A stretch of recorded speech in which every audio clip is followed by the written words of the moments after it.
Udah ketemu Sudirmannya, gimana kondisinya sekarang? Kalau kondisi sih tadi ditanya sih baik Pak, cuman masih ada trauma. Traumanya kenapa? Ya pas waktu Pemeriksaan. ya masa lalu juga sama yang tadi baru. Yang baru. Iya. Pemeriksaannya membuat dia mengalami traumatik. Iya. Sekarang kondisinya sehat. Sehat Pak, cuman dia si punggungnya tuh Pak sakit Pak. Dia kalau duduk 3 jam tuh nggak bisa lama. Nanti kalau tiduran lagi juga nggak bisa. Sudah diperiksa? Belum Pak. Katanya kan kalau cerita keluar dia happy. Kan tadi ngobrol Pak soal yang itu Pak. Masalah hidup enak kan. Ya hidup enak, punya Ya, handphone punya- baru, punya uang. Iya. Ya kan nyaman tuh, dilihatin tempat tidurnya bagus. Iya, Ya kan, punya handphone bagus. Iya, Pak. Punya handphone namanya handsfree ya. handsfree. Alat betul. pendengarannya juga disimpan bagus, tempatnya ada kan fotonya. Iya, Pak. Ada foto-foto uang. Iya, Pak. Ya uangnya relatif banyak lah. Iya. Gitu kan. Banyak untuk ukuran Sudirman. Iya. Nah, yang sebenarnya yang terjadi apa? Yang terjadi ya tidak seperti yang sekarang lihat waktu pas dulu itu Pak.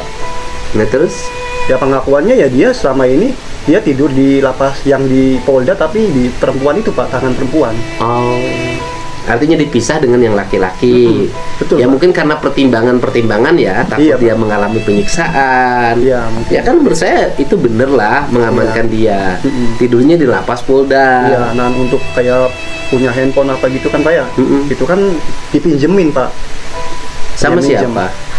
Ya dari situnya Pak, katanya ada. Makanya kan tadi pas waktu itu diminta lagi. Oh, dipinjemin handphone. Iya, itu tuh bukan dikasih tapi diminta.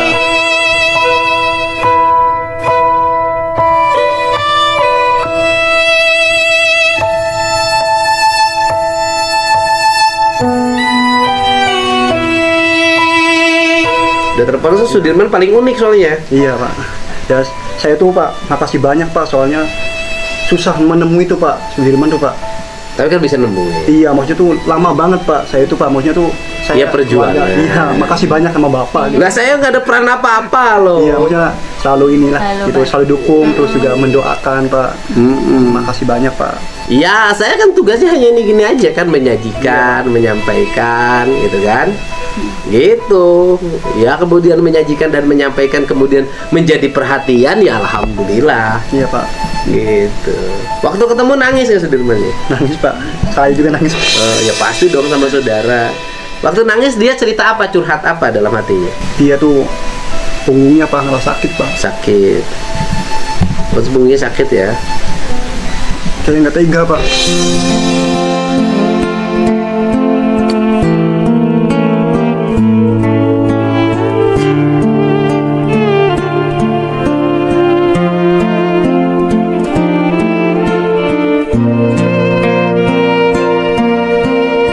Sekarang di LP Bancai.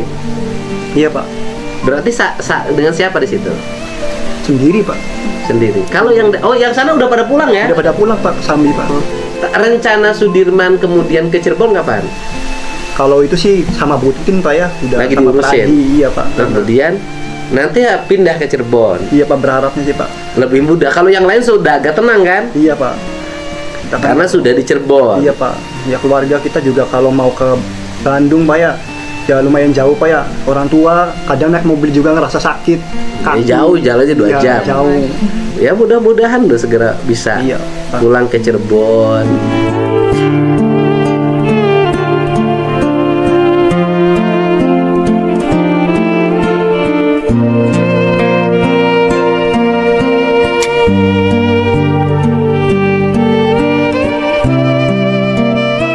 Ya guys, jadi itulah pengakuan yang disampaikan oleh abang iparnya Sudirman yang mengatakan bahwasanya Sudirman itu mengalami traumatik dari pemeriksaan yang dijalani oleh Sudirman di masa lalu dan juga masa sekarang. Bahkan apa yang dikatakan tentang Sudirman yang hidup enak itu tidak benar adanya guys. Juga handphone yang dikatakan itu pemberian untuk Sudirman hanyalah pinjaman. Ya guys, bagaimana tanggapan kalian? Silahkan berikan komentar di bawah ini sebanyak-banyaknya.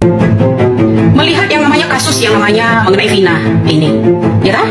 Kenyataan Sudirman sekarang ini seakan-akan orang yang penting dan negara ini tidak peduli.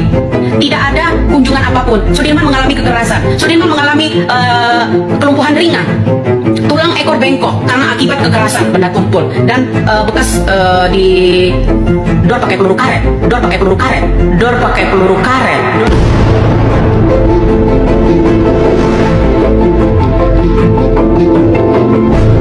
cerita dari Sudirman.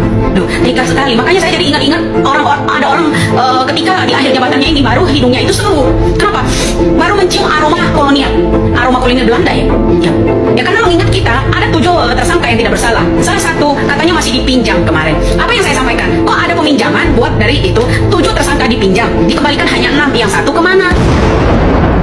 Nah guys, di sini Ibu Widya sangat geram terhadap Polda Jabar yang melakukan tindakan yang sangat tidak manusiawi kepada Sudirman, yaitu menembaknya dengan peluru karet dan juga menyiksanya selama berada di dalam lapas. Jika benar keterangan yang disampaikan oleh Sudirman ini bahwasanya dia mendapatkan tindakan kekerasan ini benar adanya, maka dari itu pihak Polda Jabarlah yang harus bertanggung jawab atas apa yang menimpa kepada Sudirman ini. Bagaimana guys menurut pendapat kalian? Silahkan berikan komentar sebanyak-banyaknya di bawah ini. Viral, pantas saja Rudiana tak dicopot dari jabatannya. Ternyata ada 2 sosok jenderal yang terlibat dan harus bertanggung jawab di balik kasus Vina Cirebon. Ya, ini ada berita dari tribunnews.com ya lor, yang membuat video alasan mengapa Rudiana itu tak dicopot dari jabatannya sebagai Kapolsek Kapetakan ya lor.